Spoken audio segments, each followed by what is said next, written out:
2 अगस्त 1981 की तारीख, आधी रात से ठीक पहले की बात है। प्रिमरोज नाम का एक मालवाहक जहाज मुर्गी का चारा लेकर बांग्लादेश और ऑस्ट्रेलिया के बीच सफर कर रहा था। खराब मौसम और कुछ कंफ्यूजन के चलते जहाज भटक गया और सुबह पता चला कि जहाज एक शैवाल की चट्टान से टकराया है। सूखी जमीन देखकर जहाज के कैप्टन को हिम्मत मिली। सामने एक बड़ा सा टापू था जिसमें मीलों लंबा बीच था। जहाज टापू से नजदीक था लेकिन समुद्र में काफी हलचल थी, इसीलिए लाइफ बोट उतारना मुश्किल हो रहा था। क्योंकि जहाज के डूबने जैसा कोई खतरा नहीं था, इसलिए कप्तान ने फैसला किया कि जहाज पर ही रुककर मदद का इंतजार करेंगे। धीरे धीरे कुछ दिन गुजर जाते हैं। एक दिन शिप के वॉच टावर में खड़े एक लड़के को कुछ लोग दिखाई दिए। उसने देखा कि कुछ लोग टापू के जंगलों से उस ओर आ रहे हैं। पहले तो उसे लगा कि शिपिंग कंपनी ने रेस्क्यू के लिए लोग भेजे होंगे। फिर उसने नजर जरा पैनी की तो देखा ये आम लोग नहीं थे। छोटे कद के लेकिन तगड़े आदमी जिनके घुंघराले बाल थे। इनमें से किसी ने भी कपड़े नहीं पहन रखे थे, सिवाय एक बेल्ट जैसी चीज के जो उनके कमर से बंधी थी। साथ ही इन लोगों ने भाले और धनुष तीर पकड़ रखे थे जिन्हें वो हवा में लहरा रहे थे।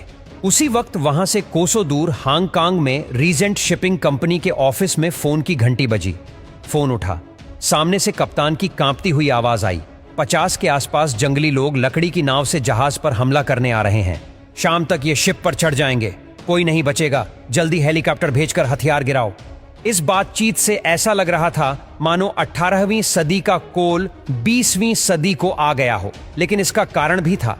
जिस टापू के किनारे प्रिमरोज रुका था, उस टापू पर सदियां कभी बीती ही नहीं थी। फिलहाल ये कोल आते ही कंपनी ऑफिस में हंगामा मच गया। बात हांगकांग सरकार तक पहुंची। एक सरकारी प्रवक्ता ने कहा, लगता है प्रिमरोज का कप्तान पागल हो गया है। अगले दिन प्रेस में खबर छपी कि इस द्वीप के लोग आदमखोर हैं जो इंसान को मारकर खा जाते हैं। इधर शिप पर हालत खराब थी। एक फ्लेयर गन, कुछ पाइप, जिसको जो मिला पकड़ कर ले आया। इनका इस्तेमाल कर 24 घंटे तक ये लोग खुद की रक्षा करते रहे। टापू के लोग शिप पर तीर चला रहे थे, लेकिन तेज हवा के चलते तीर जहाज तक नहीं पहुंचे। ऊपर से शिप की ऊंचाई के चलते कोई छड़ भी नहीं पाया। एक हफ्ते बाद इंडियन नेवी का हेलीकॉप्टर रेस्क्यू के लिए पहुंचा। रस्सी से चढ़कर शिप में मौजूद लोगों को बचाया गया और जहाज वहीं खड़ा रहा। जिस टापू पर यह सब हो रहा था वह भारत के अंडमान द्वीप समूह का नॉर्थ सेंटिनल आइलैंड है और जिन लोगों ने हमला किया उन्हें सेंटिनल आदिवासी कहा जाता है। भारत का यह वो इलाका है जिसका 60,000 सालों से सभ्यता से पाला नहीं पड़ा है। यहाँ ना कोई जा सकता है, ना इन लोगों से मिल सकता है।